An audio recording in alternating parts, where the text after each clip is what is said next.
Hi everybody, welcome to another episode of A Piece of Ash. This is my weekly usually show where we sit and talk about wargaming. I talk about what's new with me, what's new with the studio, what's new with you guys. We talk with the chat, take questions from the mailbag, and generally just catch up.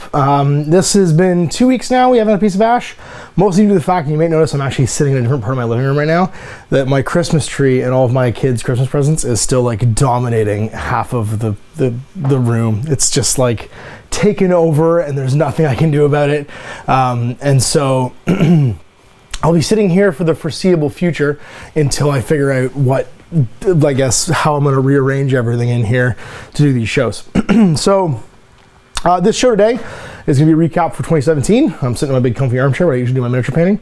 And we'll talk about how the year went. That's the popular thing to do. That and top 5 lists. I've been thinking about doing some top 5 lists this month as well in my spare time. Although I don't have a lot of spare time this month because there's a lot of stuff going on. But just talking about the best of, and talking about 2017 in general. So the first thing I figured I'd do is in A Piece of Ash show, because this is interactive, that way you guys can talk to me as well at the same time, is talk about how everything went with the studio and the channel and all of my projects and everything, and just catch up on that. So I figured I'd do the good and then the not so good. So the good stuff, and I'm actually gonna refer to my notes because I made notes on my iPad to actually remember what I was talking about. I think the first thing that was really great about 2017 was I built a lot of really great relationships in 2016, like the half of 2015 that I was actually doing this, and then 2016.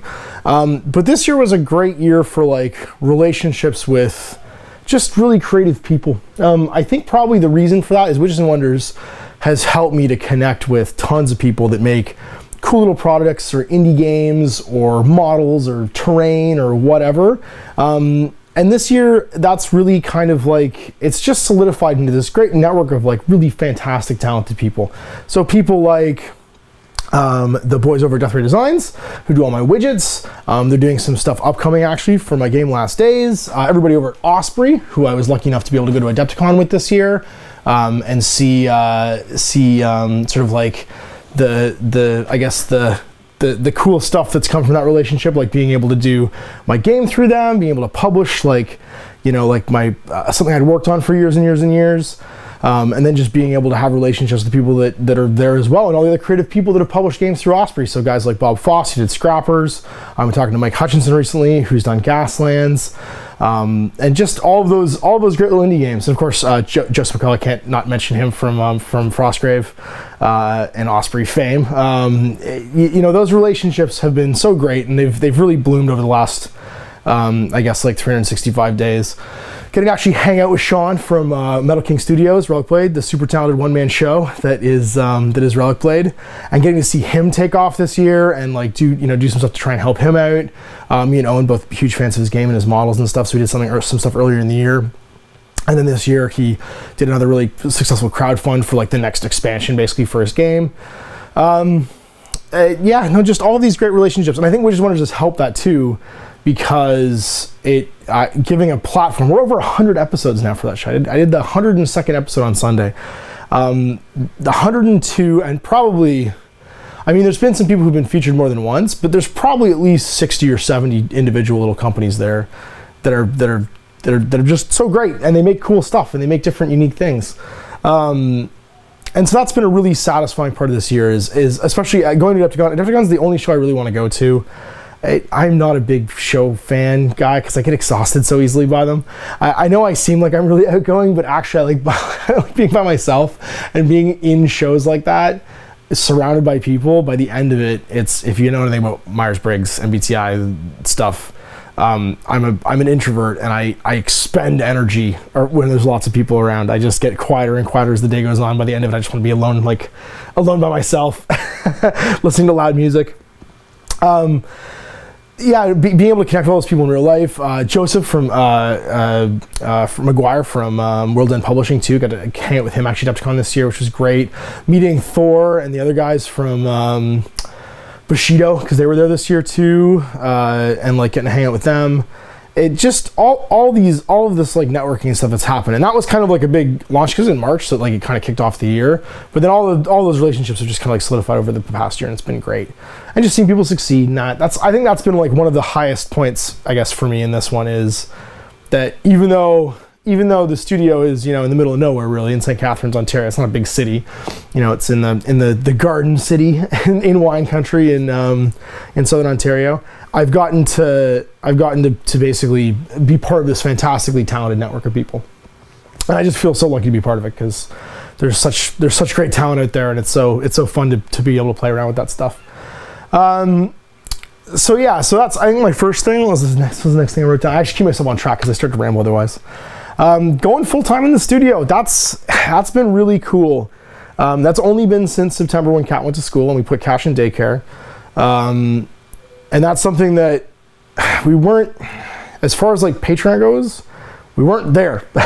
Like, but we did it anyway. And it's gonna come up again in the not so good list, but it has been really liberating to, one, be able to like spend time with my family on the weekends, and two, just have more actual physical studio time. You probably noticed that since September, I've done a whole bunch of like big projects. I've done a bunch of new games, built a whole bunch of scenery, been able to do a whole bunch of like just like project work, and that's because I'm in the studio when I'm not having to record. Now I have time during the week when Cash is in daycare and Kat's in school to go and do things like airbrushing, assemble big like just stuff I can't do at home. Like I can pound out infantry and like miniatures and stuff, you know, when the kids are asleep after they go to bed at night watching Netflix with my wife.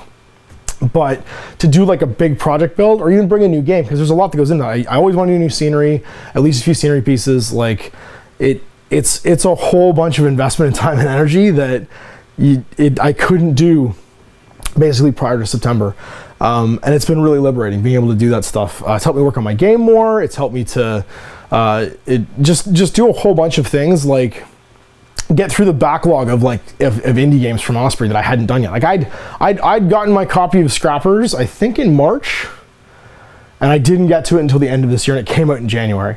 And that was not because I didn't want to, but we just literally didn't have the wherewithal to do it. Like the people I normally do it with that help out, we got disconnected a little bit. And at the same time, I just didn't have time in the studio up until fall. And of course you guys see stuff, it comes out later on, right? Because the rolling schedule. And that freed me up to do that stuff. So like the fact that like last week I was just able to put together Gaslands, and we played it on the weekend, and it was tons of fun. And I wouldn't have been able to do that, you know, 6 months ago, basically, when I was just trying to fit things into my spare time around my wife's schedule when I was looking after both kids. So full time in the studio, it's a gamble, because costs, like I'm now like, so I'm locked into a term in the studio. There's lots more costs associated with it, because I'm not just a leasee or subleasee. Like I've got all the energy and stuff costs associated with it and stuff now too. So it's a lot more expensive than it was when we were just renting the front half of the studio and subletting. But and of course Cash being in daycare, which is another expense, because I was looking after him full time before that. It's only 3 days a week, but that right there is a big change, right? A big help, just timeline wise, of being able to do other stuff. So that's been really cool. And it's actually helped me and Owen to connect more too. You've seen Owen's been a lot more in my videos, because Owen's work schedule, because he's an operations manager, right? A lot of his work schedule is like really early in the morning until like noon. And so it's actually really, like our old day of the week that we get together was always Wednesday night. And it was always like rough, because he'd have been up since like 4 o'clock in the morning, and then we'd play games until like 11 o'clock at night, and he'd just be shattered by the end of it. So like a lot of the more peppier things you've seen with Owen recently is because like he's fresh off work, you know what I mean? It's like 11 or 12 in the morning, and we're playing games, or we're hanging out or whatever, and that's been all because I can be in the studio, you know, more in sync with Owen's schedule basically too, and we've been able to connect a whole lot more and do a lot more stuff. So that helps too, because just having a second person that I can bounce ideas off of, like we do project work together, like we did that, he built and painted that whole demon army for our Age of Sigmar, the Maggotkin thing that you've seen today, and you've seen on his channel already, and the 40k demon stuff that you're gonna see on Wednesday. He did that stuff, like, because he's a champion, like, just getting stuff done, getting projects done. But we were able to just, like, sit down and, like, base the whole thing together, right? Because, like, it just being able to, like, sit and both work on a project to, like, get it done, and then we filmed, like, 4 games with it. We did that all in, like, 3 days. And it was because, like, the extra, like, it helps him, too. I mean, having me as extra manpower and me having him as extra manpower and being able to fill in GATs is fantastic. And so, yeah, so, no, that's been huge. And what's next on my big top 10? Or top 4 actually. Oh, my kids. I should probably remember them. This was a great year for my kids, because my daughter went to school, which has just like like, you might know, is pretty amazing. You guys probably agree, she's pretty awesome.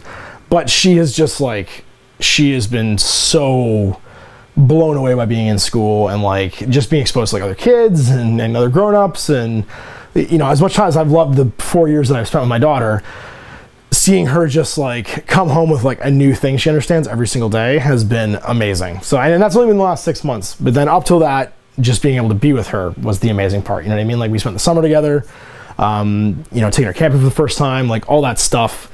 2017, the most valuable part of this whole experience for me, like this entire thing that we've done, with me having a YouTube channel and basically just you guys following along with me doing this hobby thing, has been the amount of time I got to spend with my kids. And 2017 was another amazing year of that, just because they're not babies anymore. Like, they're their own people and stuff. Kat's really becoming her own person as she goes starts to like go out into the world, you know, get like all teary-eyed. She starts to go out and like learn things and do things. And Cash actually, I think, has grown up because of that experience too, because he's not like constantly with his playmates. So he's like reaching out to other kids. He's being really good in daycare and like making friends and stuff. And his, like, he went from baby to like, you know, has conversations with me now. And that whole step, like all of those things happened in 2017, along with me being able to start doing this sort of like more full-time 9 to 5 on like an actual working schedule, has been pretty amazing. So like, what a crazy 2015 until now, June 2015 until now, of like getting to be with my kids from the time my son was born, basically, until, you know, now he's like off to daycare a couple days a week and my daughter's in school and stuff. That was a huge part of this year, because in my old career, with the amount I was traveling and what I was doing, I didn't ever think I was going to spend that much time with my kids.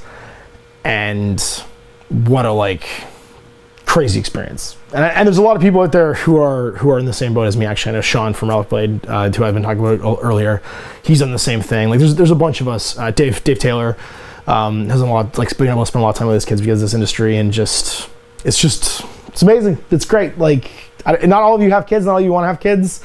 And I'm not saying everyone should have kids, but I'm saying that for me, as like a part of my life experience, it's been such a like huge gift, basically, from the universe to be able to do all this. And weirdly, YouTube and miniature gaming made it possible. So, so thanks for that. That was huge.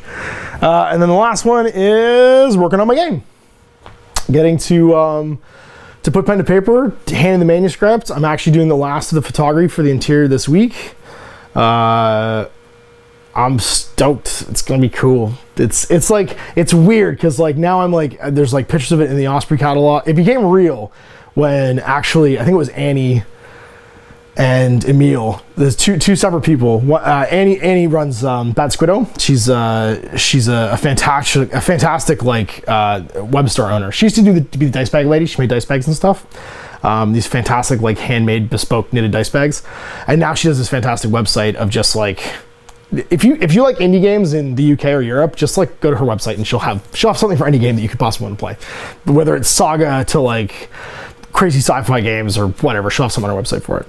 And she does like a lot of like her own miniatures too. She commissions people to do her own miniatures, which are great. But she sent me a picture of like the catalog spread from Osprey, and then Emil, who was at Spiel in I think it was Spiel. It was one of the two big shows in Europe. He sent me the same picture basically at the same time, and I was just like, it got all really real for a second that it was actually gonna happen. And then somebody sent me a picture, like a screen cap of Amazon, and it was on Amazon. Because you know how Amazon gets stuff like crazy early for some reason? Like the book's already on Amazon, it's already on like Chapters Indigo in Canada, because like as soon as it gets an ISBN, it just like goes out into the universe. And I was just like, whoa, this is this is too soon. Like, oh, this is getting really, really real all of a sudden. But it's been really cool to do that, and actually that's led to me being able to work on other things too that you'll see in the future come forward, that I've done some, I guess, guest spots in other product lines and books and stuff.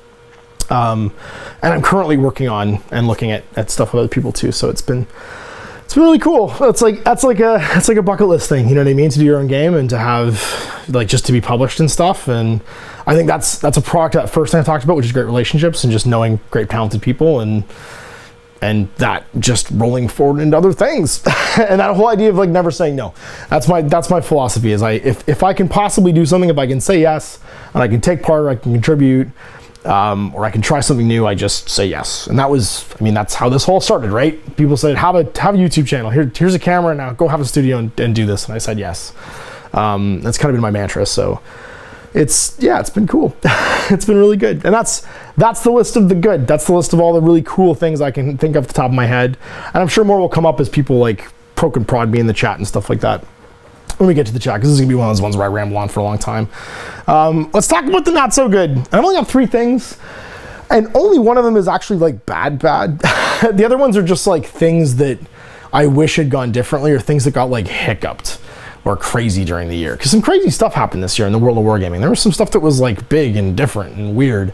And the first one was my schedule just got all out of whack. I had days of the week, because you guys know I use this bucket system basically. I've talked about it before, of like kind of theming each day of the week. And that means that I can be really flexible with people who want to come into play. So I always say, if you're excited about something, let's just play it. Like whatever it is, I'm happy to play it. And if you give me a week's notice, I can probably build a new army or at least a couple new miniatures for it too. And so that's been like, knock on wood, if you ever try and do this, it's definitely the way to do it. Like, don't stick yourself to having this one game every single week, because you're eventually just going to run out and you're going to get a treadmill, or you're going to make crap because you're making it because you have to make it, not because the person you're making it wants to or whatever, and you're roping people into doing it.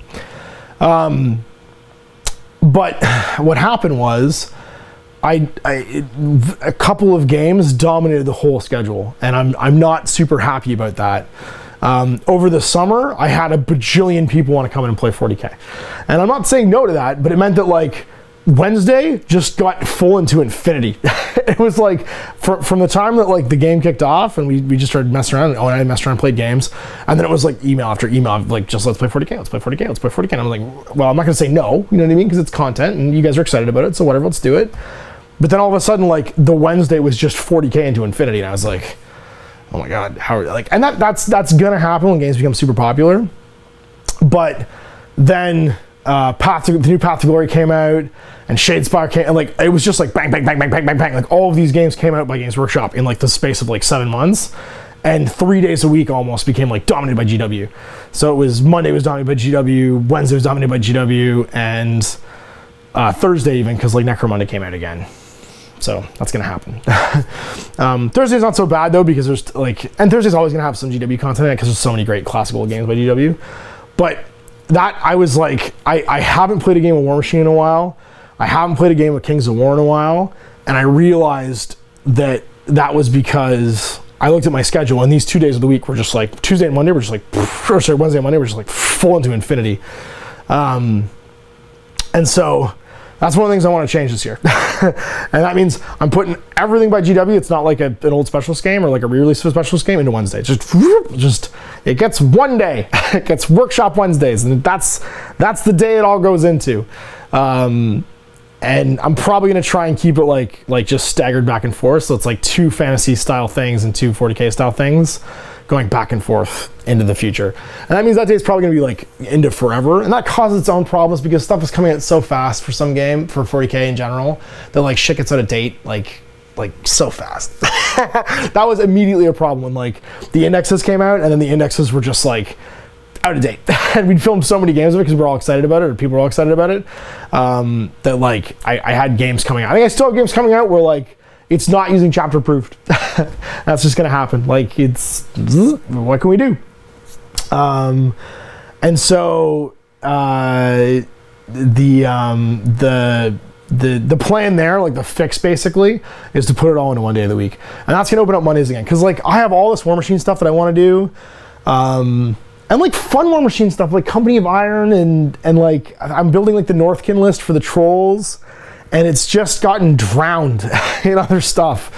And I can kind of see now, and actually it's funny because it leads into my next thing, is that I think happening was endemic of the signal noise. That was the other big thing that happened this year that wasn't so great, was, and we talked about this all, I think from April, from almost Adepticon last year through until now, was just how loud everything got about 40K and GW in general. And I even found myself getting, and you can see I found myself getting dragged into it. You know what I mean? Not really against my will, because it was fun, but like I got dragged into it. And then you start getting, and then like at the end of this year, I started getting review samples and stuff.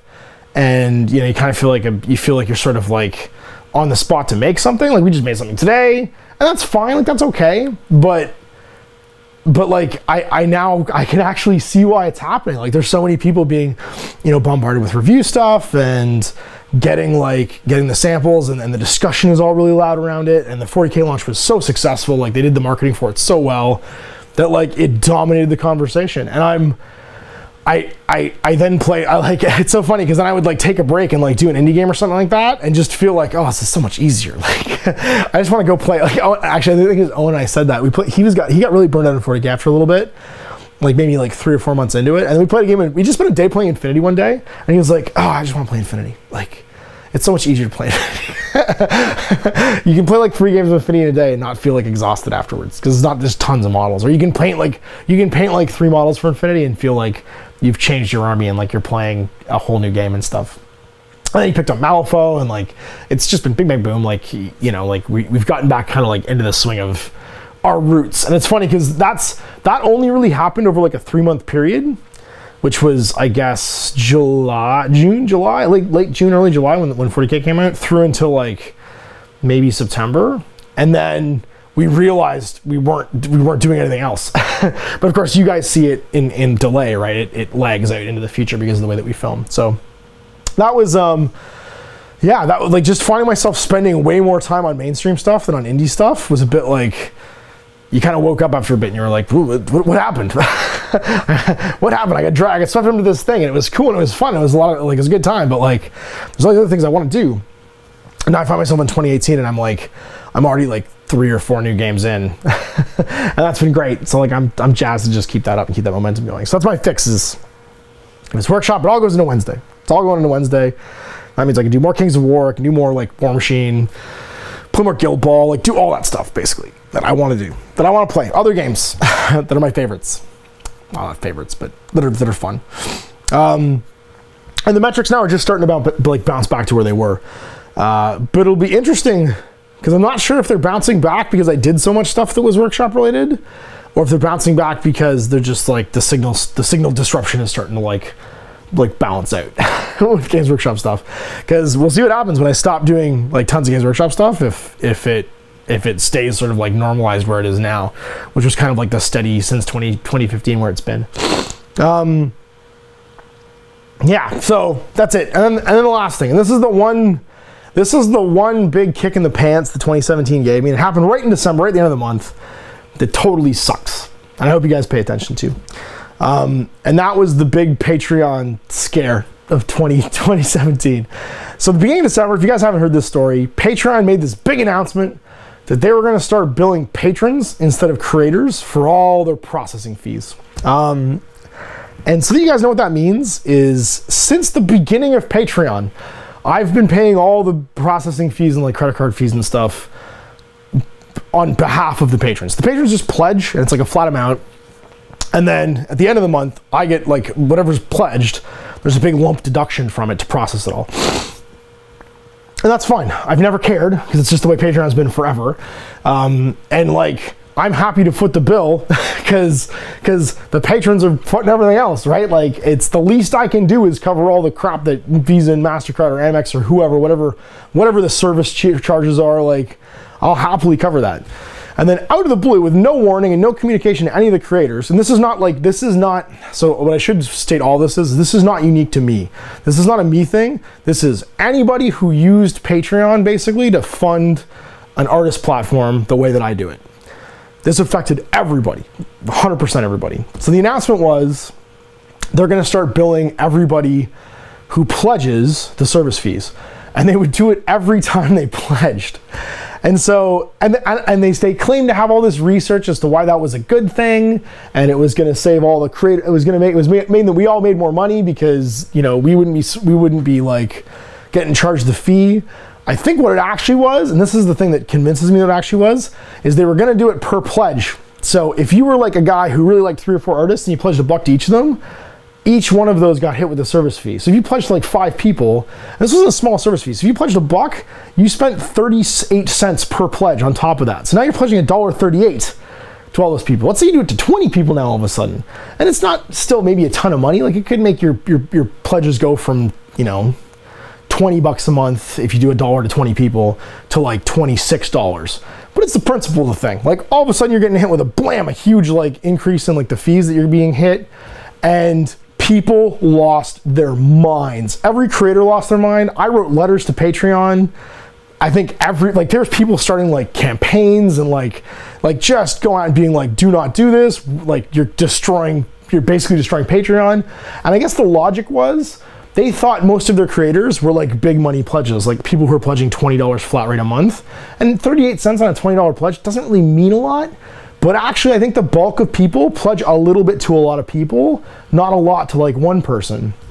And so people were canceling their pledges left, right, and center. And at the end of the month, like the end of this past month, my patronage basically went down to what it was when I started in 2015. So all the growth that I got between 2015, and when I started the studio, and 2016, or 2017, 2018, it just disappeared overnight. Everybody left. And I got a million messages being like, sorry, but I can't do this. This is a protest to Patreon, blah, blah. Like, it was never about me. It was 100% people protesting Patreon. And it was so bad that 6 or 7 days after making the announcement of the change, Patreon canceled the change.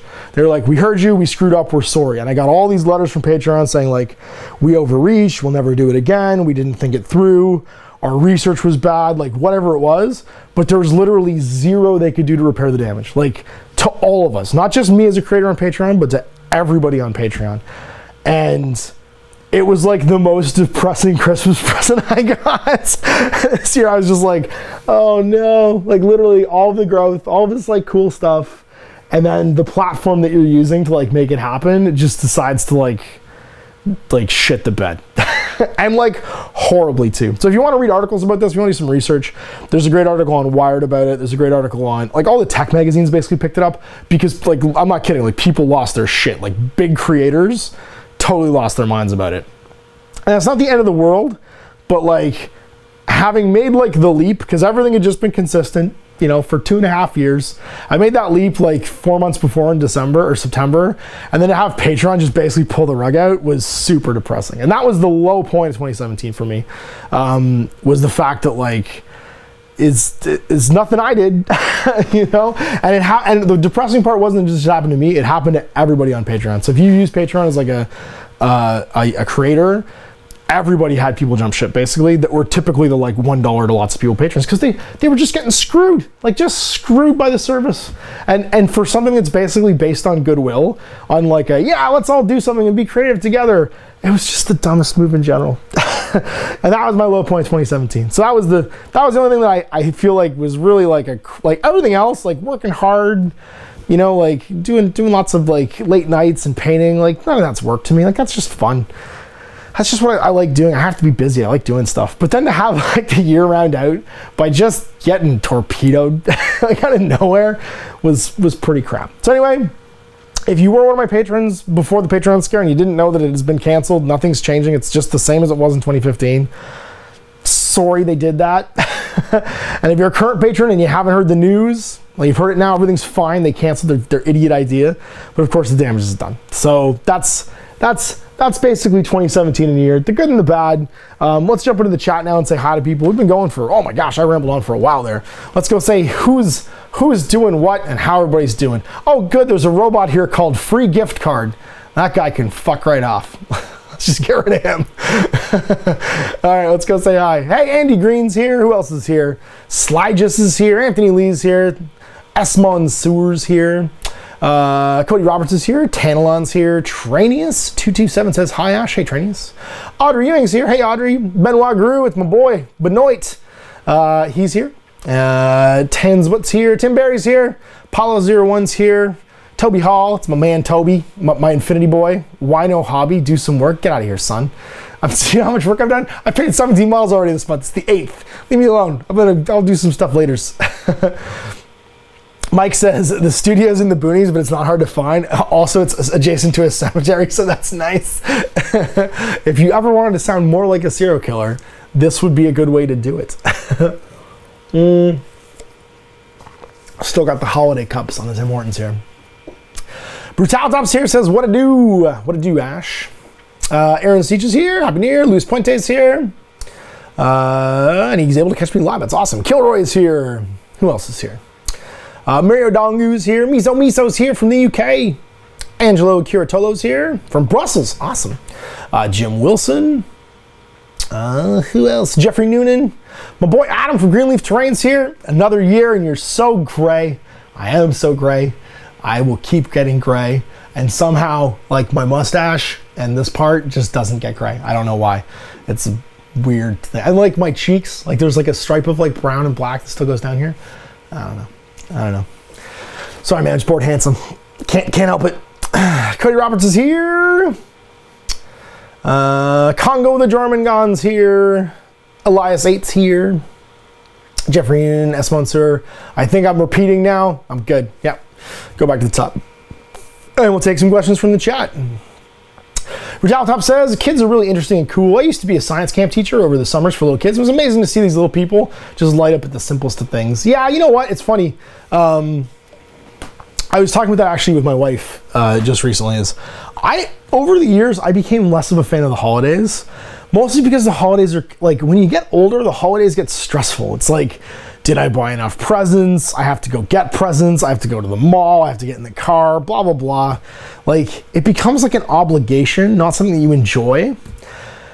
And having kids and getting to see, like, just the excitement about that kind of stuff through their eyes has really reinvigorated my enjoyment of the holidays. That and having 2 weeks when they're off, like, that's like totally messed up, like, my production schedule, my work time. I haven't been able to do live shows with you guys. Like, it's messed up everything, but getting 2 weeks with them where we just basically, like, have parties and go tobogganing and they get excited about things because they're little kids.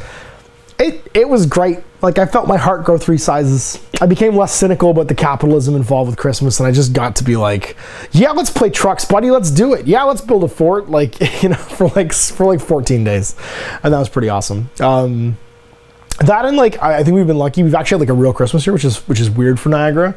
It's usually super mild, and it's been good and bad. It's been bad because I had to buy a space heater for the studio because nothing in Niagara is built for 20 below. Like, nothing. Like, pipes will freeze. There's people whose power's gone off. Like, they've lost water. They've lost whatever. Our house was, like, Fahrenheit 66 degrees yesterday morning because it's like 20 below, and the house just isn't. It's designed to let heat out in the summer, not designed to keep heat in. It's not like my house was in Memphis. And it's been bad. I mean, it's been not terrible here because at least we have, like, heat. We have, like, a radiator heat, like water driven heat, so it's been good. But, like, when I was in Memphis, if it got to like 8 below, the house was just freezing all the time. So yeah, no, it's been neat. But like having a real Christmas, you know, like, look outside where there's been snow on the ground. There's been snow on the ground here since like early December.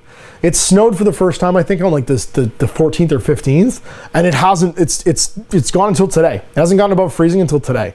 So at least 3 weeks where we had snow on the ground, the kids have gotten to, like, go play outside and, you know, go skidooing, go tobogganing, like whatever kind of cool Christmassy stuff they feel like doing. Kilroy 2 says, hey, Ash, think you'll ever start playing Drop Food or Drop Zone Commander? There's a good chance. I mean, the thing is, right now, those games are a bit in flux. There's not anyone really local playing them. We're probably more likely to start off with Drop Fleet, like if we got our hands on the starter set, mostly just because Owen loves spaceship games and I love spaceship games. I love movement games, and Owen loves movement games. And he's the most likely person I would start playing with, unless someone came along and was like, hey, I'm a huge fan of X or Y game. Do you want to build an army and play it? And then I'd build half, as opposed to building like both sides of the fleet of the things and starting off and doing it basically as a one-man show. So, I mean, anything's possible. Like I said, the queue is long, but now I have more free time. So it's more likely I will get to games that I haven't been able to get to in the last like 2 years, just because there's not enough time in the day. And there's only one of me. There's only one of me. There's only one person to go around here. What else do we have? Hey Ash, Jim Wilson says, just want to say a really big thank you for all your content you provide this year. You're a real ass to the wargaming community. Well, thanks, Jim. I super appreciate you saying that. Jeffrey Noonan says, could you not just release 2 videos a day? No, actually that wouldn't work. I think you're probably talking about Patreon and stuff like that, because that wouldn't change anything. That wouldn't change what people pledge, because there's always a cap to what people pledge. So I typically make the same amount no matter how many videos I post, even if they're all supported, because the first video that I post is typically supported by everybody, but the last video I post each month might only be supported by like, out of like the 270 people that support me, maybe like 30 or 40 of them just do all the videos. And so it could only be like 30 or 40 bucks for the last video. So spending, basically what it would be is, if you think about it, if you're like an hourly wage, I'd be spending 4 hours, so half my workday basically making one video, if you just add in everything that goes into doing it, for 30 bucks. So 4 hours divided by 30 bucks, you'd be making like $6 or $7 an hour. And that's, I mean, it's not nothing, but at the same time, it means that that's not a smart way of going about trying to increase how the studio gets supported and the revenue it brings in and stuff like that. So unfortunately, just making more doesn't work. It also doesn't make any more hours in the day. Toby Hall says, hey man, I try to tell you to do less GW. I don't want to do less GW. I just don't want it to dominate the whole week. I want to do other things. I want to do more other things, not less. It's a toward statement, Toby, not an away statement. I want to do more other things, not less Games Workshop. I just want Games Workshop to all sit in one pile so they don't keep me from doing other things. That's all. Just stay in your circle. You stay in your dance space, I'll stay in my dance space. That's right, I just made a Dirty Dancing reference. Deal with it. Miso Miso says, any special projects for 2018? Hero Quest, RPGs, Twilight Imperium playthrough. Everyone wants me to do Twilight Imperium so bad. And Owen loves Twilight Imperium, but I hate Twilight Imperium so much. It's like jogging the game. It's just not fun. Actually, that's the lie. I like jogging a lot more than I like Twilight Imperium. Maybe if Owen, you guys bug Owen about that. That should be the thing that like he wears me down about, because I'm never going to suggest me play Twilight Imperium. That is actually, you know what, that's another highlight thing for 2018 that I should have remembered to mention, because one of the things, doing a 2-camera setup now, and actually a 3-camera setup if I include Owen, is something that came out of 2017. Is the camera that you're watching me on right now died in 2017, right at the beginning of the year, and I was in a panic, and people pulled together and we funded a second camera, and I funded getting this one repaired as well. Basically what happened, if you guys weren't there for that, was I was shooting onto the physical drive, the hard drive on the camera for the first year and a half. And shooting that, I shoot probably in a day 500 or 600 clips on a camera. And even when you delete those clips, there's junk that gets left in that memory system of just like the partitions and stuff between each of those clips. And so I don't know how many millions of partitions were in it, but caused it to die basically. And I noticed, because I would depress the start button to shoot with it when I was shooting onto the actual drive, and there would be this like delay of like 3 or 4 seconds, and it would still beep though when I depressed the button, so I wouldn't know that it hadn't started recording yet. And my videos, there's this period in my videos that you can watch where there'd be these like choppy clips where a clip would start and I'd be like mid-sentence. That's because I thought the camera's recording, because it's indicating to me everything that it's recording, but it couldn't actually start recording until it found a new spot to put a new partition. So this interesting problem that I basically broke my camera. When I talked to the technicians at Canon about getting it fixed, they said, well, what are you doing that's created this problem? And I said, well, I'm just shooting video. They're like, well, what do? You shoot like dailies for like a production company or something like that? I'm like, never mind what I do. Never mind what I do. I shoot video, because it blew their brains that I was shooting like 500 or 600 clips a day. You know what I mean? 5 days or 3 to 5 days a week. And so what I do now that means that the cameras won't die, because I know now, is I shoot onto cards, I shoot on SD cards, because if the SD cards get those problems, you just either reformat them, which gets rid of those partition junk data bits, or you throw them out and you buy another $20 card. You don't ruin a like several $1,000 camera. But that was a high point. It was like, I thought I was sunk, and not only did basically the universe rally around and save the day, but we now have this new capability, and you've seen it in the Shadespar videos and the Aristea videos, where we have this great 2-camera setup that I think is working really well. And that would let us do more things like RPGs, because I'd really like to do RPGs and more board games and stuff too, because I think there's a big audience for that, and I really enjoy board games. What I'd really like to do eventually is, when my kids get a little bit older, is to do us playing board games, do like a family game night or something like that. I think that'd be a cool feature. I just got my wife the Ticket to Ride Junior Edition to play with the kids, because she loves Ticket to Ride. And as soon as they're old enough, I think it's going to be a couple years. It'll be until Cash is at least 5, and he's not just going to eat the pieces, because he's basically raised by wolves. But by me, which is by wolves. But like, I think it should be it'd be a fun like little feature to do, like maybe once a month. Do family game night and record it. Sorry, I still got kind of a cold. So yeah, there's lots of plans, but we'll see what happens. Jeffrey Noon says, more BFG. Come on, man. You're the only channel that starts as BFG nerds out. I've got more recorded already. It's so funny because I recorded some BFG with Owen last 2 weeks ago. And I was like, come on, man, we need to do some BFG. People are always calling us out about BFG. I'm getting BFG comments on other videos. Like I'd record like, I think like a most random week where every video that week, it might have been you, Jeffrey, where like someone posted like, hey, please play BFG. Hey, please play BFG. Hey, please BFG. And it wore me down to the point where Owen's like, what do you want to play tonight? And I was like, let's play some BFG because like I gotta start this out, man. I'm getting worn down about it. So there's some coming from both of us. Actually, we played 2 games, and there's BFG on the way because we do like BFG. It's just funny the way that happens. What else we got? S1 Sewer says War Machine sounds good. Company Environment sounds fun. I started putting my Grimton together. Yeah, I want to do some more stuff. I really like Company Environment, and I do want to paint my next 2 lists out of it. I want to do my trolls first, then I think, or I want to do my Signar, because either I want to turn my battle box for my trolls into a full troll army with the Northkin, or I want to turn the Signar from Company of Iron into a full army, because Owen just threw a box of Signar junk that he couldn't sell on my desk.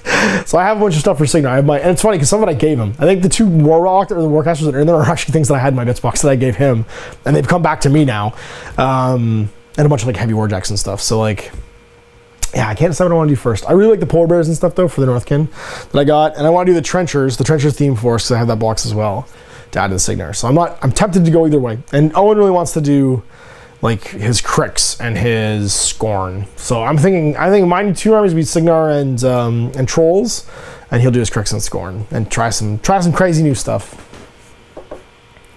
Paula says, looking forward to more Kings of War. Me too. I got a bunch of ogre stuff to paint, and people always complain about my ogres, but like, I just love painting them. And I'm not going to play Kings of War I don't like the models for. And I'm not going to play Kings of, well, with the exception of my Brotherhood, they don't make miniatures for. I don't want to play Kings of War Army that has official miniatures that I don't want to paint. I do have an Orc army for Kings of War I should paint at some point, because I got the boxed army for them, and I want to try and put together. Yeah, no, I want to put more Kings of War, because I said earlier, I love movement games. Kings of War is a great movement game. And yeah, and I just want to play more of it. It's great. Angelo says, it's very impressive how you simulate all the rules.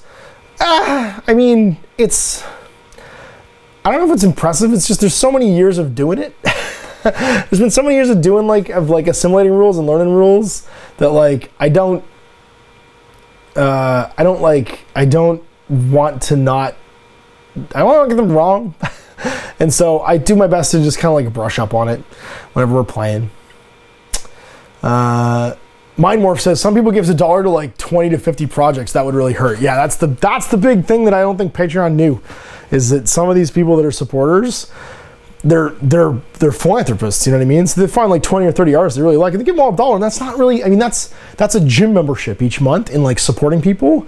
But if that all of a sudden goes up by 1/3, because like everything just explodes with these like service fees, it's just, oh, they weren't thinking.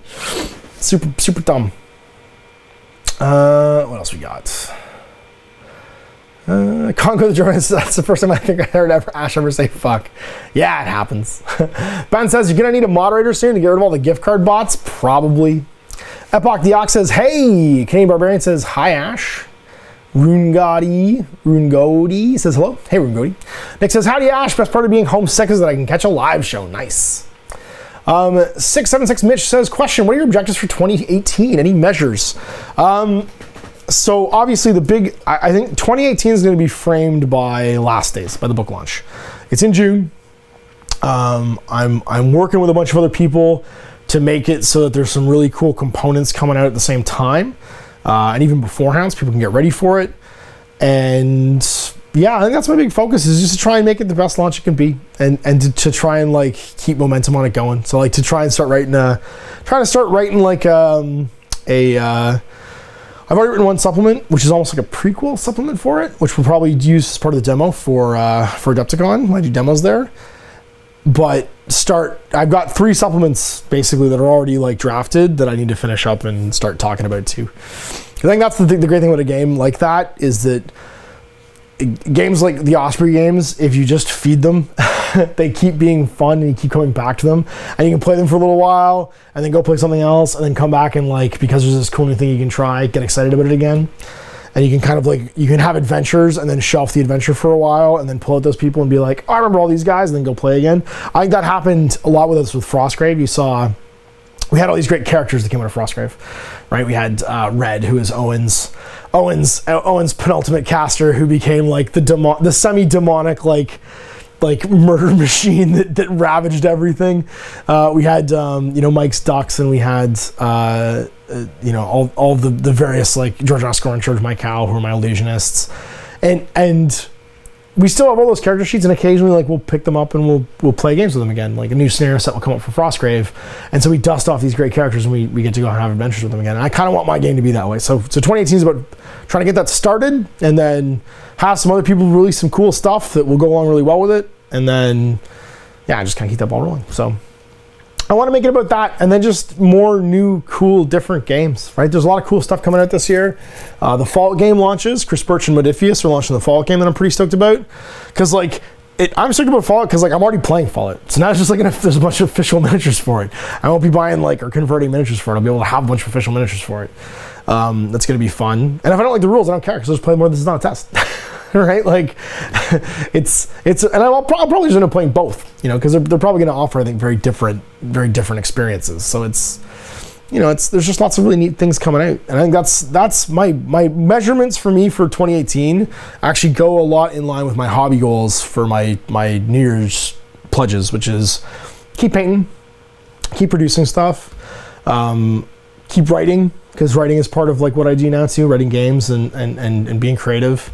And then just keep trying new things. Because I think one of the things that I'm enjoying the most about this whole process is it's like eating like at a great buffet. You just get to try a little bit of everything. You know, like don't just go over to like the lemon chicken and fill your plate up and just eat lemon chicken and shrimp until you're gonna throw up. Go try a little bit of this, a little bit of that, and have a little bit of everything. That's I think been the great joy, is these companies now coming out with all these little great indie games, and you get to try them all. You get to do a little bit of everything. Ollie Brown says hi. DM Day says hi. Steel Drax says hi. Free gift card says, get out of here, free gift card. I'm going to ban you. I'm banning you. Oh, I can put them in timeout? Nope, get out of here. Unwanted commercial comment or spam. Peace out. Thank you for your report. Get out of here, you monster. Audrey Keith's here. John Thompson's here. Who else? Kane Barbarian says, thanks for the showcase on Rumble Slam. That's something I gotta get back to, is actually Rumble Slam. Again, these games like got lost. Tanya Sprinkle says, hey Ash, my 5-month-old daughter says hi. Well, actually, she's just burping. At 5 months old, she might not say hi, but she will make eye contact, and that's all that matters. Because as soon as they make eye contact, you do whatever they say. Brutaltop says, hey Ash, doing data entry and work while listening to this. Working on a biolab sometimes makes you want to tear your eyes out. I bet it does. My boy Chris Bella says, hi sweetie. Oh, hey Puddin', how you doing? Free gift card is still here. Jamlo's here. Hey Ash, sorry I didn't get a game in with my schedule. In the wise words of Rihanna, work, but soon hopefully. Yeah man, Vic, come on in dude. Let's hang out, because I haven't seen you in a while, but it's been, you're home for Christmas. Like, you're home for Christmas. Things happen. Things happen. Family's important. Anthony Whiteman says, hey everybody. Richard Dubus says, finally get to catch one of these live. One of the few perks of getting let go of your job. I mean, that can be a good thing. I'll be honest. Getting let go from your job, or even just like leaving a job or changing careers, can be incredibly liberating. Just be positive about it, because change is good. Change is often good. Mike Lamb says, this guy. Chris says Ash's face hair is mimicking a trash panda. If you don't know what a trash panda is, it's a raccoon. He says I look like a raccoon. Well, I do have the bags under my eyes. The bags under my eyes are helping that whole look. I look like I'm wearing a mask because of the bags under my eyes, which is called having children. Now, to be fair, of the two of us, Chris is like a couple years older than me, but looks a couple years younger than me, because for some reason, of all the people I know, I'm the younger one that looks older than everybody else. I am not aging gracefully at all. The Drank Master says, just realized I was home watching from home. Hey, Ash. Benoit says, all right, waiting for some shades to dry. That's an important thing. Training S227 says, hey, opinions on the reactions to the Custodes Codex announcement. I feel so bad for Custodes players and Grey Knight players. Like I said this in my sit-down review. It's funny. I don't know if you noticed, but I got Owen to do all the review stuff for 40K because I didn't want to do it, so I just sat in to do it with him. Yeah, elite armies are just so hamstrung in this edition, and that's an unfortunate reality based on the wound chart having no top. So because there's no armor values, the wound chart doesn't have a top in the new 40K.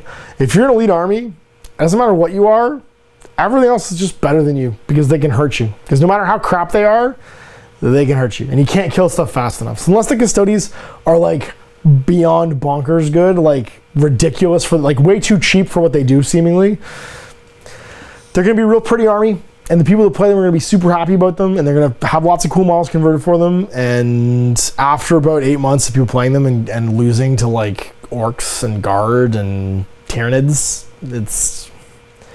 they're gonna be in a lot of painting competitions, I bet. that's how it's gonna be. But it seems like it's gonna be cool.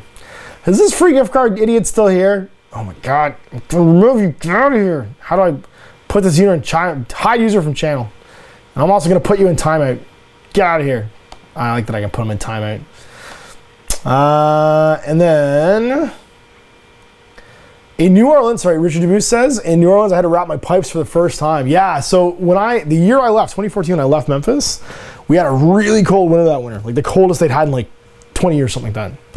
My buddy Swan, all of his water pipes were external. They're on the outside of his house. They're not buried. They're just on the wall going into the house because it would never get below freezing enough that your pipes would freeze. And it was like 8 or 9 below for like a week, and everything froze. Dude didn't have water. Like just couldn't live at home, and like it messed up everything because he had radiated heat. Like, oh my gosh, it was terrible. It's awful. Like when it gets that cold. And it's funny because like I get why it's way cheaper to do it that way when you build a house, and it'd be like doing it in California, like it's never near freezing, so it's fine. But apparently it's not fine because times is changing and the weather's being different. Things are getting cold.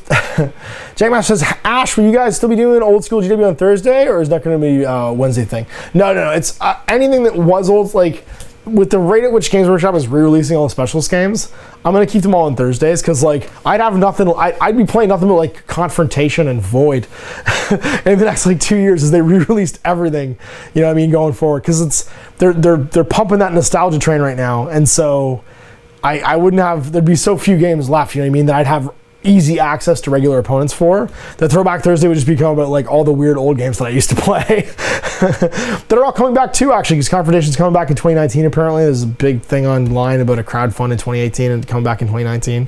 I mean, we'll see. Knock on wood, that happens. Yeah, so like, no, if it was in Throwback Thursday, it stays in Throwback Thursday, mostly because it's just an old classic game, and the release schedules for these are never such that like they stay around forever. Like, when was the last time a Warhammer Quest thing came out?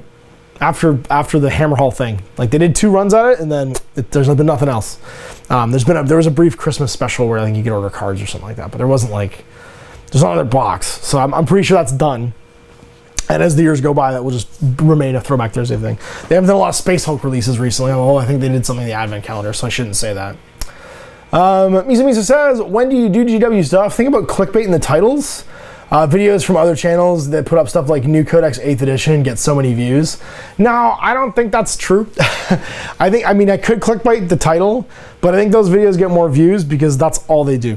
Most channels that do 40K just do 40K. They do 40K like a lot. And the difference I think between that and my channel is, most of you guys don't watch my channel for 40K. I would say I would love to take a poll that was like, of all of the 50-ish different, 60-ish different games I've played on my channel, why would you click subscribe? Which one do you watch for?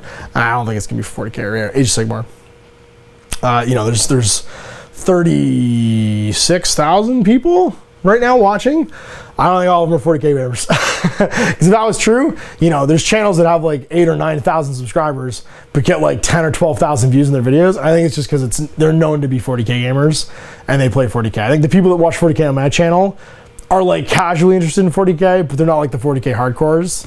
They're not gonna probably just because I don't care that much about those games, you know, to like focus on them.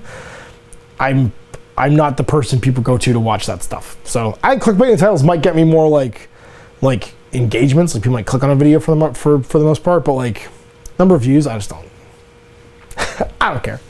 that's good for people that are chasing YouTube money, but I do this for the patrons, not for the YouTube money, because the YouTube money is irrelevant. I'm gonna make, if I was making games for the views, I would only make 40K and not make like, you know, random game videos that get like 600 views. But it's because I like the game, not because I'm excited or I think it's gonna be super popular.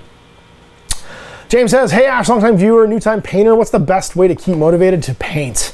Make a date it's got to be done by. That's the number one thing that helps me get stuff done, is I have deadlines. So it's either the next game I have to play, I'm scheduled to do something with somebody, and I have to have X or Y done. So like tonight, I'm painting new Achilles, the Myrmidon armor, the B Achilles, the C tier Achilles, the one Myrmidon armor with a shock rifle. Because I want to have one new model done at least for Infinity this week, because I'm playing Infinity tomorrow with a couple guys coming in to play. I'm playing Guild Ball too, actually, so I'm painting a Guild Ball miniature as well. So having a deadline means that I know I'm going to sit down, I'm going to do X or Y, I'm going to get something done. And for me, that's a big motivator. So if you have a friend that also plays, or you're scheduling games, something like that, or you're going to go to an event like a tournament, just find a line in the sand where you have to have X or Y done, and then you can just break it into chunks. Even if it's like, I'm going to go to a tournament in 2 months, I got X number of weeks. Every week I have to paint blah. So I got to paint 10 guys this week. Go, you hammer at 10 guys. If you get ahead, you get ahead. If you don't get ahead, you don't get ahead. But like, I'm a big, in my business life before this, I was a big project planner. I did tons of project planning, calendar using, that kind of stuff. Like, I'm very, very in sync with Google Calendars. I use it to schedule everything for the studio. And that helps me a lot. So, and I think there's a level of the carrot and the stick there too, is like, you get the reward of doing something with what you've painted if you have to get it done by X time, you know, so you kind of like divide up into, it's the old, how do you eat an elephant one bite at a time? Divide up a big project into small projects and then give yourself a reward along the way of like little things you can do. Go play a 1,000-point game or whatever. That helped Owen get his demons done, because we were just trying to get 1,000 points finished, right? So it's like, he's super jazzed with the new Nurgle stuff, which means he wants to get the new Great Unclean One, Sloppity Bob Piper, who weirdly isn't on the website for sale, the Scrivener, the new Beast of Nurgle, and then just like the Getting Started Nurgle box with like the just regular dudes in them. And he's super jazzed about it. But like, it's a ton of stuff to paint all at once. So I was like, let's just play a 1,000-point game. Here's the Blight War Nurgle half of the starter set. I'll help you get it done. You break the back of that, and then it's like you're adding big things, you know what I mean? And then like, we'll do 1,500, then we'll do, then just like go along and build as you go. And that really helps, I think, to break a project into pieces. And you get to have the success of like doing games along the way. Music says, good for growing the channel. Thank you. Wildboy says, what's up? Best wishes in 2018. Paulo01 says, haha, I got a bit of snow in the UK and it all goes to hell. Some people just can't cope with a bit of cold. Well Hung and Dunk says, is Owen dead? Owen is alive, his car's KIA according to Facebook. Yeah, no. So Owen got cut off by a tow truck, and if you know anything about tow trucks win. So the front end of his car got ripped off by a tow truck basically. He's fine, he's all good. He's a little sore just from like, you know, getting hit by a tow truck basically in his car. But you know, he's driving a rental right now as they because it's like near the holidays too, so like they don't just keep front ends of cars in his color around the parts shop. He's got to get a new one in and get it ordered and blah blah. So he had a very disrupted week last week. But yeah, no, he's fine. He's all good. He's all good. We painted Nurgle and did some jazz. Benoit says, don't say you don't get winter to fill. We're still shell-shocked from when we went off the road last time we came down. Oh no, I'm sorry. That's true. Well, Hung and Dunk says, I wish him well. Yeah, he's fine. He's doing good. Jenks Rodwell says, you familiar with the Hordes of the Things? It's basically no actual video battle parts for that game. Yeah, I'm familiar with it. Hordes of the Things, and there's a couple of supplements for it too. I think there's a sci-fi supplement for it. There's a bunch of stuff for Hordes of the Things. But yeah, no, I've played HOT. It was a really popular generic rule set for convention games for a lot of years. People would use their out of production armies with Hordes of the Things. It's a good game, good little game. But yeah, no, I don't think you're going to see video battle reports for it because it's not new, right? Like, whereas like there's things that are like Hordes of the Things, like Dragon Rampant and Lion Rampant, and these other generic, you know, mass battle sort of like fantasy style or skirmish like Saga games that have come out. And because Hordes of the Things is like a precursor to those, it's probably not getting the airtime that the newer ones are. People tend to check out the new stuff, and the old stuff doesn't necessarily get a lot of play. Anthony Lee says, Twilight Imperium only works if you play it just like jogging. It's a true story. Wellboy says, I think Hero Quest and trying out Warhammer first would be awesome. I'm on the classic kick at the moment. Yeah, no, I'm well into that. Rogue Trader's happening too, Battle of the Farm. Like, all of those are on the list. The Throwback Thursday list is so long. It's funny. I don't know if Chris is still watching, but Chris is jazzed to play some Hero Quest. I got to pick up and finish that. Actually, Adam too. Adam, Chris from Way the Brush, and Owen are all jazzed for playing Hero Quest. And I should talk to Steve about it too to see if he wants to do it, and see if he wants to come in, because that's 4 then. Because Hero Quest actually needs a DM, so I'll be playing as Zargon. I think it's not Zardors. That's the one with Zardos is the one with Sean Connery in a banana hammock. And the head that spits out guns. If you haven't seen it, it's a terrible movie. If you never watched that movie, you'll see lots of memes about Zardoz where it's just a picture of Sean Connery in a banana hammock. But yeah, no, it would be perfect. We need 4 people. Zach Moore says, "Whoa, just got out of class. I'm so happy right now. I'm glad that you got out of class." Ben says, "Realms of Chaos campaign would be sweet." Yeah, it's funny. They just, I think for their open day, they just did a re-release of one of the, I think it's either Lost Name or Slaves to Darkness, because they reprinted Rogue Trader. Now they're reprinting one of the 2 books, which I thought was cool too. What else we got? Me deleting things.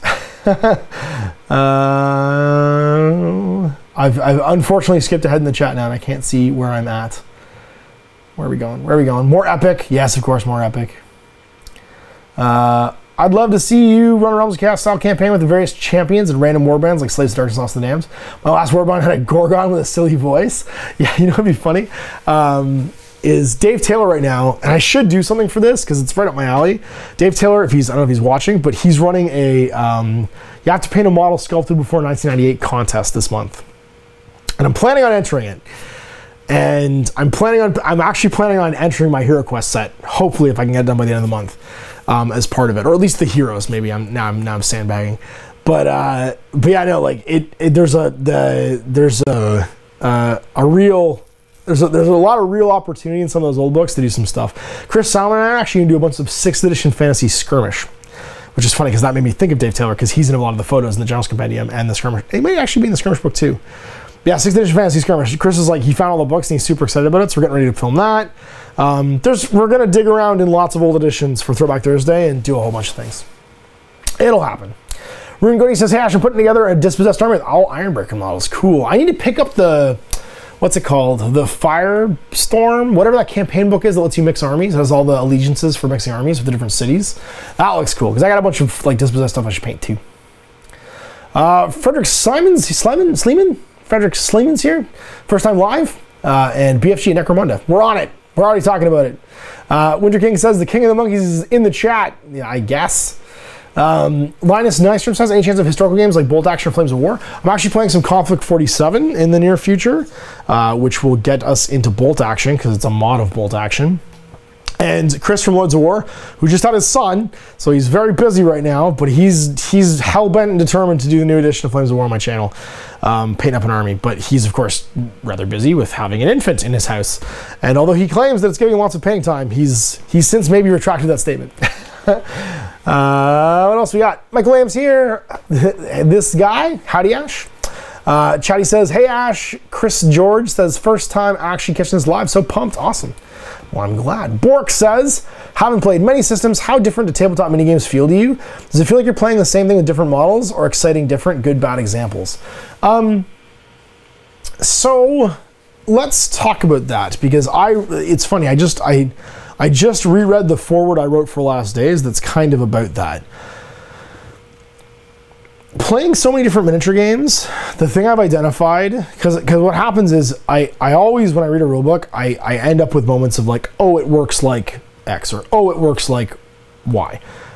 And that's going to happen over time, because I've just played so many games. Like I played 30 new games last year. Think about that, 30 new games.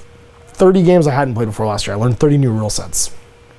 And the bulk of that is, you know, indie games and new editions of games that already exist, but they've changed the rules relatively radically. Like the new 40K is pretty different from the old 40K. New Necromunda is really different from the old Necromunda. And so you have these moments where like you have this catalog in your head now of how things work, and you can find parallels in almost every game of like, oh, this works like this, oh, this works like that. And I think that actually helps, having that catalog helps me to learn as many games as I do. Because I'll find familiar things in almost any rule set now. It's very rare that a rule set is so like alien that I can't just absorb it relatively quickly.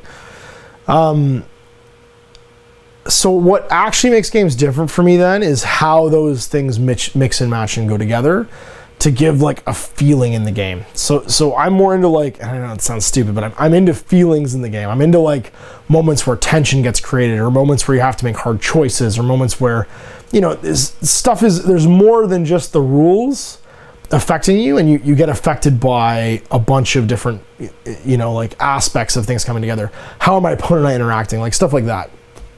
So yeah, I think that to me, like for instance, we just recently played a bunch of Eden, and the bidding system in Eden with tactics points was a really cool like little mechanic that I hadn't seen before, and I thought it was really neat because I hadn't encountered something like that really ever, like the bidding system with command points. I think there's something else I played that did have something like that in it, but it was refreshing basically, not because of the system itself, like it's whatever, it's just a way of seeing who goes first, but it was the fact that my opponent and I were eyeballing each other all of a sudden, and like, you know, messing around with tokens and hiding from each other what we're doing, and then there was this like reveal of like what was actually happening, and I really liked that. I liked that feeling of like we're both trying to think.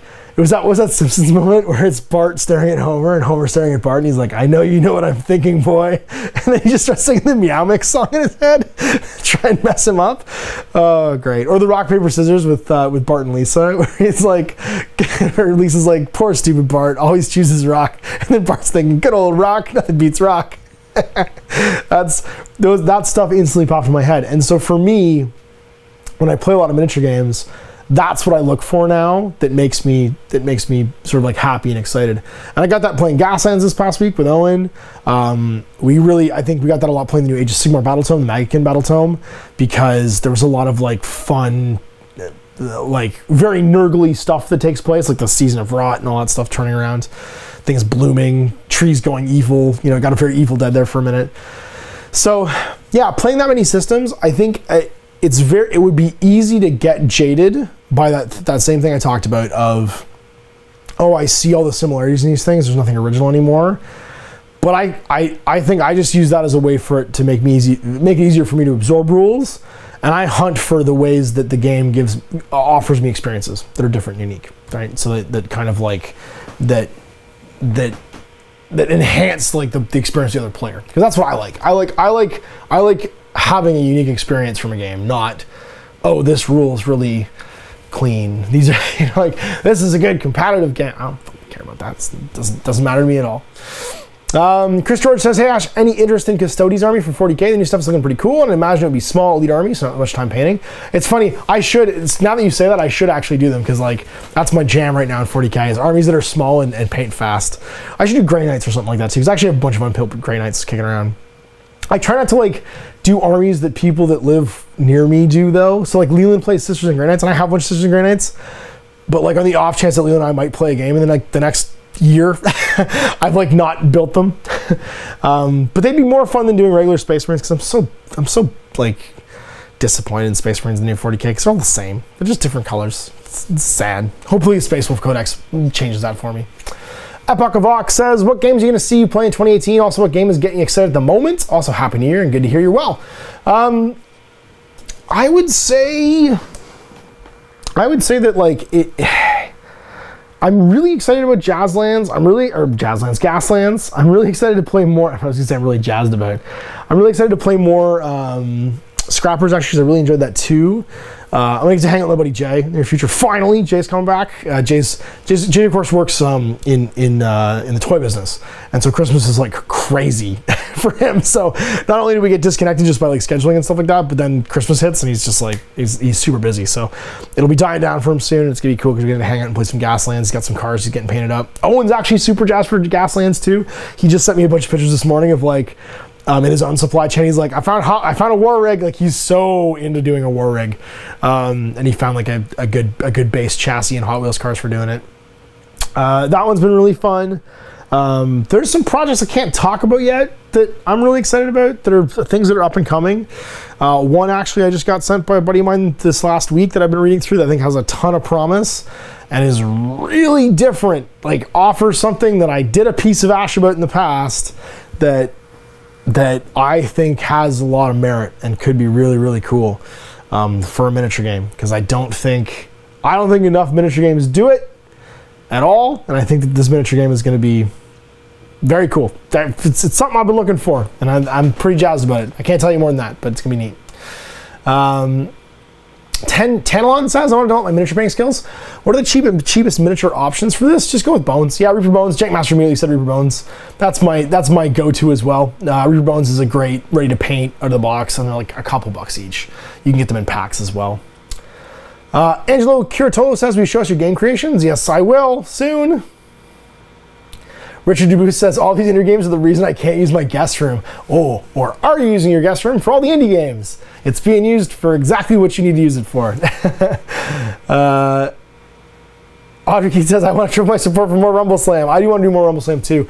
It's funny, I'm in the midst of painting Gunn and Ronnie Salvage, and I can't find their cards now. They've been primed for so long, I can't find their cards. So hopefully I can get their cards online or something, because I don't know where their cards are, and it's freaking me out because I want to play with them. Mike Lamb says, my resolution is to stream 2 times a week. Still hustling with that Warhammer Underworlds. Awesome. I'm just excited that Michael's playing Shadespire, because I think Shadespire is a great game. And actually my other Mike buddy, Mike Wolf, has been working on some cool Shadespire stuff too for Adepticon this year. Because he's like really got, his 3D printing hobby has gotten like really, really cool. And he's doing his own stuff now, which is kind of like pushing what he knows about 3D printing. And it's been really cool. I can't tell you about it either, but it looks really neat. Paul01 says, my mate and I have talked about writing a game in the past. This might just be the year. I'll be honest, just do it. I mean, I don't want to sound like Shia LaBeouf, but just do it and play it. It's the only way to do it. Kevin Raymond Daltrey says, hey, Ash, only just started watching. I'm an Affinity player, and your videos have been super cool, and thanks for hours of entertainment. Thank you. I've actually recorded, it's funny, I've recorded more Infinity, like individual game-wise, than I think any other game. Like more than 40K, more than anything else. Infinity's probably the game I've recorded the most, and we've played the most games of. Because I think I'm in the 70s. I'm at like 72 or 73 now for Infinity, like the Infinity games. And there's also all of the Aristea games I did, which were the tournament games, not the board game, but the tournament games I filmed before that. And then all of the mini games too I did for Recon. And then all the games I did for Owen's channel. We're well over, in the last, like since 2015, we've played well over 100 and something games of Infinity, probably recorded on YouTube. So we've played a lot of Infinity. And it is one of our, I would say it's my go-to game, mostly just because I love the spectacle of Infinity. Like I love looking at Infinity. I love painting Infinity miniatures, and it's like, it's the perfect setting for me. Like that cyberpunk anime setting is like, and it's got that level of hard sci-fi that I really like. I can sink my teeth into it, so there'll be more. Neil Bolton says, orcs always win. It's a true story. Dan McCarowitz says, free gift cards. Yeah, I deleted that person. Prophet 89 says, have we had a sex bot show up yet? No, there's no sex bots. It's gift card bots this time around. The sex bots have been all purged.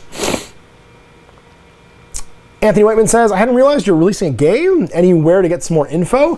If you want to know more about Last Days, there's a Facebook group and a Facebook page. So just go to Pages page, look for Last Days Zombie Apocalypse. If you just want the product info, just go to Amazon and look for Last Days Ash Barker. It should show up. What else we have? Brutaltop says, radiators are amazing for heating and being cheap, but bleeding them sucks every winter. Yeah, I've been bleeding the one in the kitchen quite recently, and the problem is this house is old, so the key for bleeding the radiator is like super stripped.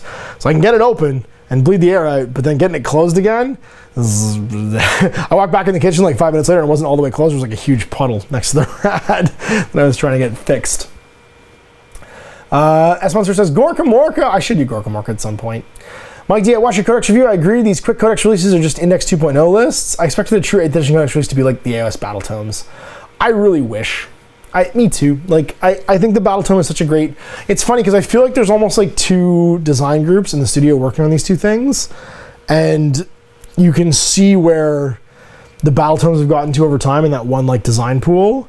And I just wish the 40K codexes would come... Not, they don't have to be the same, but would offer the same sort of experience. You know what I mean? As a product experience goes, I think that's really important. And I'm so surprised. I know I keep harping on the cover thing, but if you're going to launch a new edition of a game, apparently the only thing that has a new cover is if you buy the special edition codexes, they get new cover art.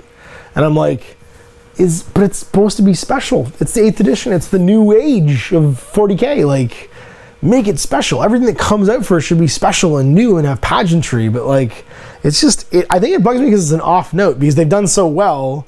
The studio's done so well at making everything feel important and cool and new, but then there's like, it's just this one, like, it's like a broken key in a piano. You know what I mean? Like, you're listening to something cool, Midnight Sonata, and all of a sudden there's a plunk, and it just stands out. You know, like, it just pops out with a sore thumb, and maybe that's why it's so stuck in my brain.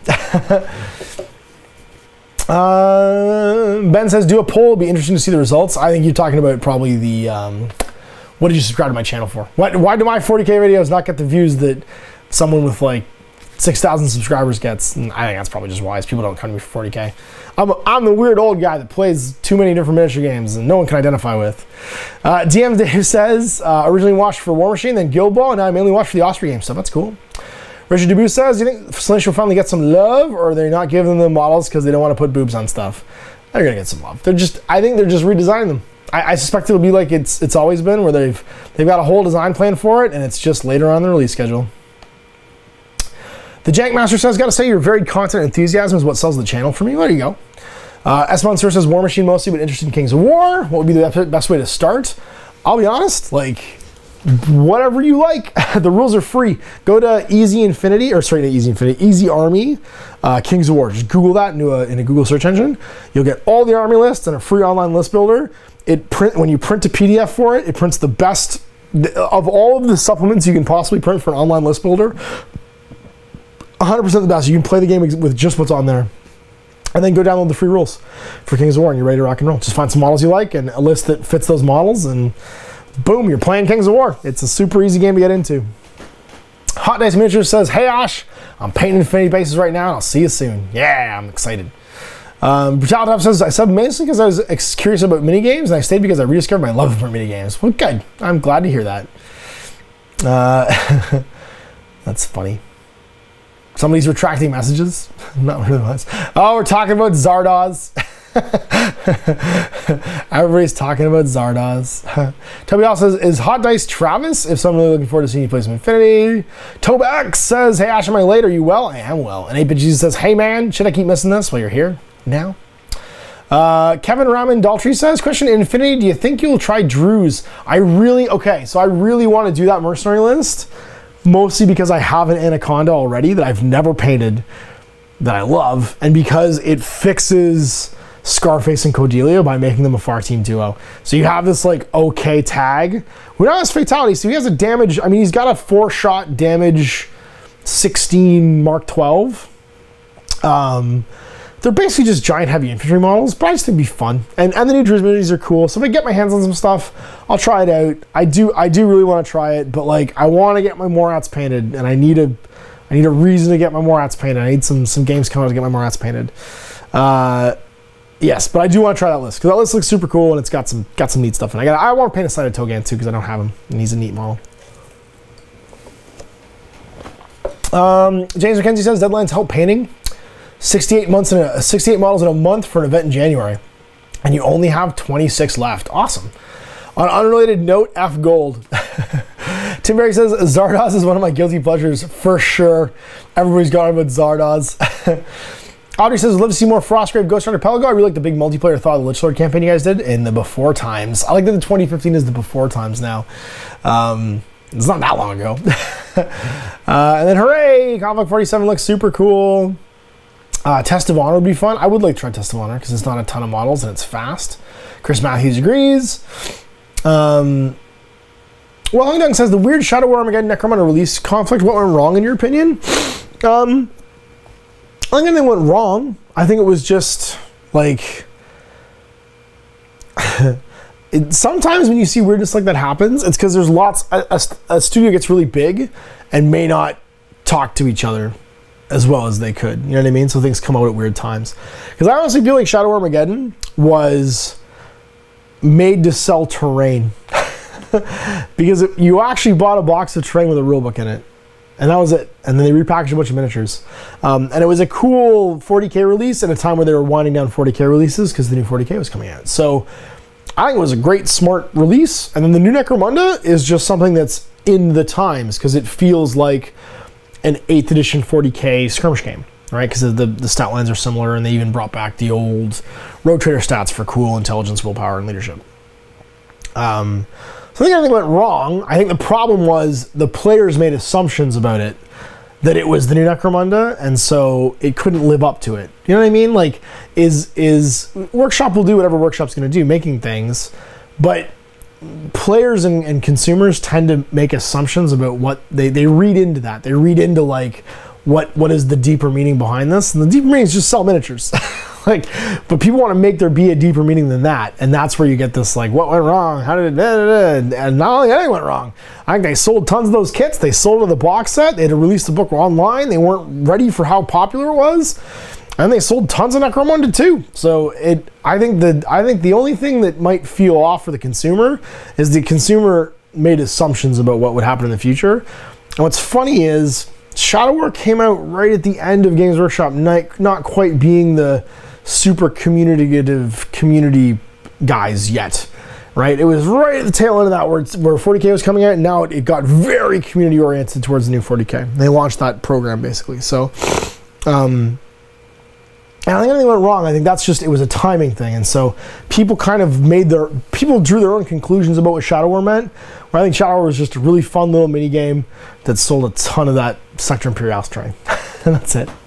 And remains a fun mini game that I will continue to play if someone wants to play it. I think it's awesome. What else we got?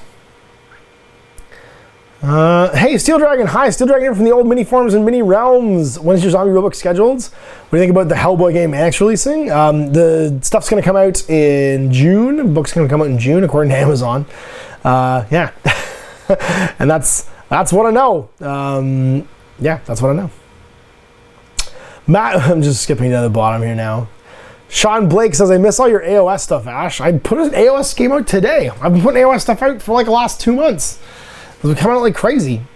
Jazzlands. People excited about Jazzlands. I totally played Jazzlands. We're almost out of time, so skip to the end and see if there's any cool questions that I'm missing. Epoch Vox says, this exciting new game is out yet, or are you playtesting something new? Because I really love the idea of a new game to play. It's not out yet. It's like, it's a Word document that I'm reading right now, and I can't say more. Aaron Seach says, what colors did you use for Orc Skin and the Shadespire Iron Jaws models? I love that shade of green and that tickable Wa Flesh. I used the, what's the olive green called now? Castellan green. And then I used some washing down with just like some Agrex Earthshade. And then I blended it up to Lothorn green. Whatever that Wood Elfy green is, that's the blend up from that. Yvrainois says, my dream in 2018 is more Clarence, more Crippler, and maybe some Drop Fleet. I love the channel, keep it up, man. Clarence is super busy. I wish I'd seen more Clarence this year, but I haven't seen him yet. Mad Cow Cray says, do you use eyeliner? No, I'm just naturally pretty. I can't claim anything else. If you've seen my daughter, you'll see that it's just genetic. My daughter has eyes like a Sailor Moon character, like big black eyelashes and giant blue sparkly eyes. And Tommy says, nothing wrong with a little bit of guy liner. Yeah, like Brett Michaels. I wish I was that pretty. And that's it. Brutal Top says, all right, gotta get back to some serious work before my eyes start to bleed. Take care. Outline none, display none, underline C. I don't even know. The gift cards are back. I'm going to destroy you. You're in timeout. All right, and that's it. So we're done. That was the first 2017 review. Before I get done, I should just say some thank yous to everybody for another great year. Thanks, first of all, to everybody who's my patron in 2017, whether you used for a little bit, for a long time, or if you've been with me from the beginning. Everything that was good that happened in 2017 you guys were a huge part of making that possible. Like my new I guess business, like this thing I'm doing with YouTube, all those personal relationships I made, all the patrons I got to meet at shows. I got to meet patrons at Cool Mini Expo last year. I got to meet them at Adepticon. I got to meet them just on the street. Some of them came to play me. You guys are amazing. Like everything I got to do that was good. Being with my kids, all the people I've met, all the games I've played, all the things I've made, all that stuff is because you guys are enjoying coming along for the ride. And I hope you guys continue to enjoy coming along the ride. And I can't thank you enough, because it's not how it just stops without you. Without you, I default on a lease and go find a new career. And that's it. Go work somewhere 9 to 5 and just do this in my spare time for fun, you know? So thanks to you. Thanks to everybody watching right now on YouTube. I mean, you contribute just by watching. You know, the revenue from ad revenue from YouTube isn't huge, but it's something. And every time you hit like and subscribe, you know, that's actually feeding my kids. There's a bowl of Cheerios sitting on the counter over there that is because of you guys. And then thanks to everybody that came in and played games with me, because again, I'm just one guy. So thanks to all my friends out there, new and old, who've, you know, basically supported me on this too, because their time's valuable, you know, even more than money, just coming and playing games. I know it sounds like it's, oh no, you came in and played games, like what an off-putting thing. People driving from really far away, you know, and I can't thank, there's so many of you, I can't individually thank you, but you all know who you are. You've all spent time in your own lives to make all this possible and make things that a lot of you out there enjoy. So anyway, I hope you guys have a great 2018. We're off to a great start so far. Tons of stuff to look forward to, tons of new stuff happening. And yeah, and let's make it a good one. So I'll see you next Monday with my patrons. We're gonna chat with the patrons for another piece of Ash, take more questions, and see what the chat brings, see what gets popped in my head as far as like a topic to talk about. Until then, I'm Ash. Happy wargaming.